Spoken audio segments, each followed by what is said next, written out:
Hello viewers, আসসালামু আলাইকুম। কেমন আছেন আপনারা সবাই? আমি এফএম প্রোডাক্ট এবং আদিবাস রান্নাঘর থেকে চলে এসেছি। তেঁতুলের চাটনি বানাচ্ছি। আমার একটি পার্সেল ছিল, সেটার জন্য হঠাৎ করে আমি রাতের বেলা চলে আসলাম, কারণ সবাই খুব পছন্দ করে এই তেঁতুলের চাটনিটা। আমার দুইজন কাস্টমার আছেন, ঠিক কাস্টমার বলবো না, আমার দুইজন ফ্রেন্ড আছেন। ওরা সবসময় আমার কাছ থেকে এই তেঁতুলের চাটনিটা প্রতি বছর নিয়ে থাকে এবং স্বাচ্ছন্দ্য বোধ করে তারা খেয়ে থাকে। হঠাৎ করেই অর্ডার দিল যে আমার কাছে তেঁতুলের চাটনিটা হবে কি না।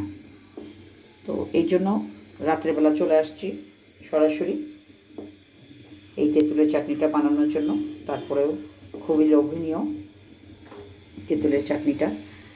আপনারাও যদি কেউ তেঁতুলের চাটনি অর্ডার করতে চান অবশ্যই পাবেন। আমার ইনবক্সে চলে যাবেন, আপনাদের কতটুকু প্রয়োজন হবে, কি হবে লাগবে সেটা আমরা দিয়ে দিব। আজকের মতো আসি, আল্লাহ হাফেজ, আসসালামু আলাইকুম, সবাইকে ধন্যবাদ।